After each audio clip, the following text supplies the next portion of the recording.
We live in a culture obsessed with absolute willpower. The prevailing logic is simple. If you work hard enough and commit completely, you can force the world to bend to your goals. Success is simply a matter of gritting your teeth. But this mindset carries a vicious side effect. If achieving your goal proves your commitment, then any setback implies a character flaw. When you stumble, the immediate diagnosis is that you were weak, or lazy, or simply didn't want it enough. To escape that crushing guilt, people often swing to the exact opposite extreme, complete surrender. They decide that circumstances control absolutely everything, environments are entirely unpredictable, and human intention doesn't matter at all. Both of these frameworks are broken. They force a choice between carrying an impossible, shame-inducing burden of total control or collapsing into helpless victimhood. There is a middle ground, a specific intersection where personal responsibility actually meets unpredictable reality. Think of it as the seam. A human life is never a straight vector firing into an empty void. It is a path that is continually bent, redirected, and constrained by the actual terrain it passes through. A committed life is not the same thing as a controlled life. Real commitment means choosing a definitive direction and pursuing it, without confusing that sense of direction with omnipotence.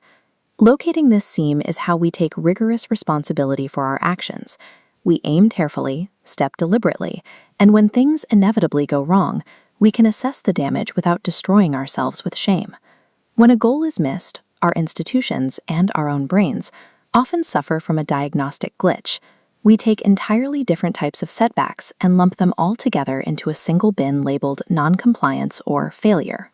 Look at these handwritten notes from a recovery workshop detailing a much better framework, pulled straight from Dr. Seuss. It separates unmet goals into 3 precise categories: could not, would not, and will not. Could not is a matter of capacity. It describes a person lacking the resources, the nervous system regulation, or the physical access required to meet the goal. It is a hard external or systemic constraint. Would not describes reluctance. It happens when there is internal resistance, a lack of trust, or a competing desire that overrides the original intention. And will not is a declared boundary. It is a conscious, healthy refusal to participate. By blindly compressing all 3 of these distinct realities into one vague category of failure, we create a systemic tragedy. We hand out punishment and discipline where support, resources, or practice were actually required. Figuring out which type of setback you just experienced requires an active diagnostic space. That space is called patience. It is not a sentimental lowering of standards, but the necessary time required to accurately separate a could not from a would not. This goes directly against the instincts of a fragile ego. As we see in these workshop notes on the screen, a fragile ego acts as a static identity, a noun that demands external reality validated immediately. The alternative is treating the ego as a verb. It becomes an instrument in your mental tool belt used to generate drive and motivation, rather than a precious object that must be shielded from conflicting evidence. Consider the early career of Steve Jobs. Pure, static confidence allowed him to push boundaries, but that same unchecked certainty eventually substituted for actual feedback from the market and his colleagues, leading to his initial ousting from Apple. Self-trust is not the same as certainty. Patience is the mechanism that buys your ego the time it needs to absorb reality's feedback. It stops you from interpreting every delay, detour, or miscalculation as a permanent personal failure. This brings us back to the seam between internal drive and external reality. Purpose tells you where to lean and how to distribute your weight, but circumstance dictates what the ground beneath you actually does. And not everyone is standing on the same ground. Some people begin their lives on a highly stabilized flat plane.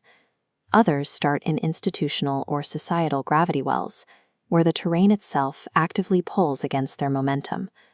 For the person trying to climb out of that steep basin, a disrupted outcome is not a lack of commitment. It is simply the physics of the curvature they are operating within. Navigating this uneven, deeply unfair friction requires an ultimate shock absorber. Looking at this final set of notes, we see it listed clearly alongside a small doodle: patience for self. That strange little drawing, a bear's head on a turtle's body, is a perfect instruction manual. It combines the slowness and endurance of the turtle with the warmth of a bear, reminding you to quite literally bear with yourself. Change has a specific pace. You participate in the field that constrains you, but you do not control it. By practicing patience, you recognize that a stumble doesn't mean you failed. It just means you are still learning the terrain.